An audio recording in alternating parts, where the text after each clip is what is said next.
हिंदी साहित्य के प्रिय विद्यार्थियों, हम मार्क्सवाद और कविता के संदर्भ में पढ़ चुके थे। हमने देखा कि किस तरह से सांस्कृतिक संस्थाओं की स्थापना होने लगती है। डॉक्टर शिव कुमार मिश्र प्रगतिशील आंदोलन की उपलब्धियों में लोक संस्कृति का पुनरुत्थान देखते हैं और मार्क्स का मूल मानवतावाद, आदर्शवाद और मानवतावादी सेवा रहा है।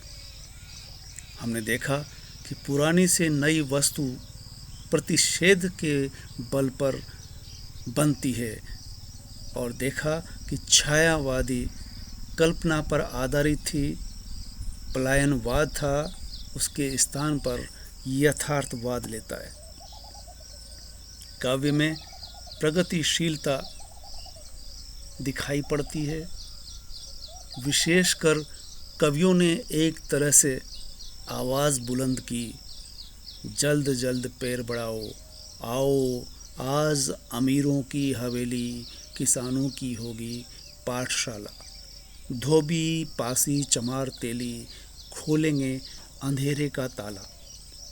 ऐसा पहले संभव नहीं था, लेकिन हमने देखा कि आगे चल कर के वह तोड़ती पत्थर जिसमें एक मजदूर को कवि कितनी नज़दीक से देखता है। और इसी तर्ज पर रांगे राघव अजय खंडर लिखते हैं। दिनकर 1945 में दिल्ली और मास्को के संबंध के बारे में लिखते हैं, क्योंकि मास्को मार्क्सवाद का गढ़ था, वहीं से प्रेरणा ले रहे थे।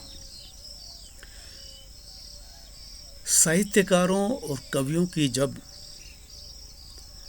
दृष्टिकोण बदलता है तो नारी वह नहीं रह जाती जो पहले थी। नारी के प्रति उनकी सोच व्यापक होती है। पहले संकुचित थी, नारी के हाथ पैरों में बेड़ियां डाल रखी थी, समाज की रीतियों की, और कई तरह से पुरुष उसे घर के अंदर कैद रखता था। ऐसे में जब आज़ादी का सवाल उठा तो प्रगतिवाद के साथ नारी के प्रति दृष्टिकोण बदलना बहुत मायने रखता है। जैसे हम आज स्त्री विमर्श को सुन रहे हैं, कई तरह से स्त्रीवादी लेखिकाएं रचनाएं कर रही है और पुरुष से न केवल बराबर कंधे से कंधा मिलाकर चलने की बात कर रही है, अभी तो और भी आगे बढ़ कर के, बल्कि हम किसी से कम नहीं कि नारी के साथ वो आज बढ़ रही है।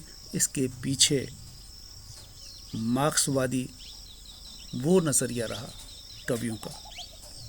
दिनकर ने नारी शीर्षक से कविता लिखी, पंत ने नर की छाया नाम से कविता लिखी और उनका स्वर था, मुक्त करो नारी को मानव, चिर बंदनी नारी को, युग युग की बर्बर कारा से जननी सखी प्यारी को।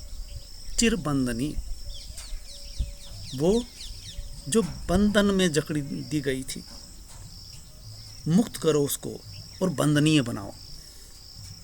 युग युग की बर्बर कारा से हमेशा से उसे एक तरह से कैद में रखा, घर के अंदर। उसके लिए शब्द बदला, जननी सखी प्यारी को। वो जननी है, उससे पैदा होते हैं हम सब। वो सखी है, दोस्त है और प्यारी है, उसे कैद नहीं रखा जा सकता। प्रगतिवाद में इस तरह से हम देखते हैं कि श्रमशीलता को सलाम किया गया और श्रमशील नारी के श्रम को भी तवज्जो दी गई, उसको भी महत्व मिलता है। जैसे निराला की वह तोड़ती पत्थर को याद कीजिए। कवि रास्ते से गुजरता है और उस मजदूरन पर निगाह डालता है जो श्रम करती है। वह तोड़ती पत्थर देखा मैंने उसे इलाहाबाद के पथ पर। वो कविता कितनी मार्मिक है और उस श्रम करती हुई महिला पर हम सबकी पाठकों की निगाह पड़ती है। हम रोज़ जिस सड़क से गुजरते हैं उस सड़क से कवि भी गुजरता है और कवि का गुजरना हम सबका गुजरना हो जाता है। हम भी उसी मजदूरन को जिसे रोज़ देखते हैं, हज़ारों मजदूरों को देखते हैं, मजदूरन को भी देखते हैं, लेकिन इस निगाह से नहीं जिस निगाह से कवि ने उसे इलाहाबाद के पथ पर देखा। और ऐसा लगता है कि कवि के साथ हम भी उसके साथ उसे देख रहे हैं, महसूस कर रहे हैं कि वो किस तरह से मौन है, मूक है, एक बार भी नहीं बोलती। कविता का शिल्प बेजोड़ है। आप ये देखेंगे कि कवि से महिला बोल रही है, कवि देख रहा है और महसूस कर रहा है, बोल रहा है खुद महिला की तरफ से। और महिला जैसा सोचती है, जैसा महसूस करती है, वैसा कवि करता है। और इस तरह से निराला की वह तोड़ती पत्थर से हम ये महसूस कर सकते हैं कि नारी के प्रति दृष्टिकोण प्रगतिशीलता के दौरान मार्क्सवादी दृष्टिकोण में न केवल श्रम का सम्मान होता है, बल्कि उस नारी के प्रति जो हमेशा से हमने बंधन में जकड़ रखा था, कैद कर रखा था घर के अंदर, चार दीवारी के अंदर, चौखट से बाहर नहीं आने दे रहे थे, उस नारी को पूरा आज़ादी उसी तरह से मिलती है जिस तरह से देश को आज़ादी मिलती है। देश में श्रमिकों को भी वो हक मिलना चाहिए। ये मार्क्स का नारा था कि तुम आवाज़ उठाओ, अगर मांगोगे तो दुनिया मिलेगी, खोने के लिए तुम्हारे पास हाथों में पड़ी हुई बेड़ियां हैं, वो बेड़ियां ही टूटेगी। तुम्हारे पास उन बेड़ियों के अलावा कुछ भी तो नहीं है। श्रम करते हो, रोज़ कुआं खोदते हो और रोज़ पानी पीते हो, बचा करके रखने जैसा कुछ तुम्हारे पास होता ही नहीं है। इस तरह से श्रम को महत्व मिलता है और नारी के प्रति दृष्टिकोण बदलता है मार्क्सवादी साहित्य में।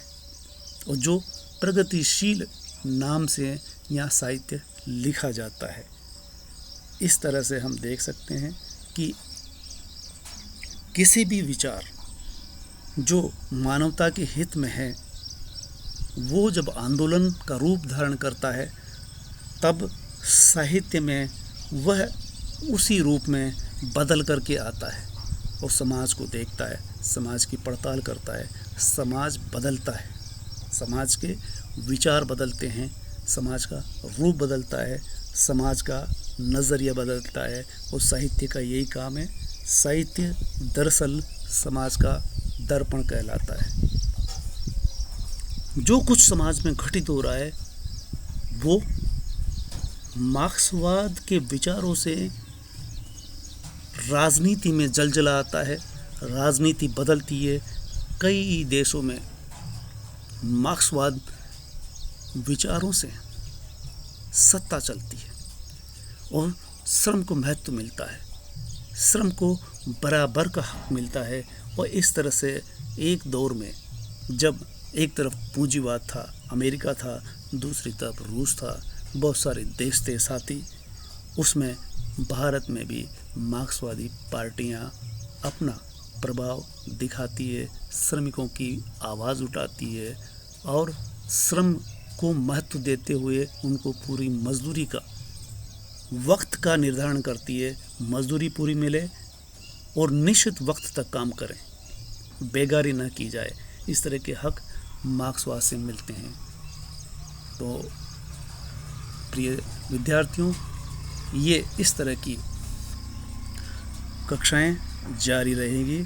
मार्क्सवाद पर यह हमारा तीसरा व्याख्यान यहीं समाप्त होता है। धन्यवाद।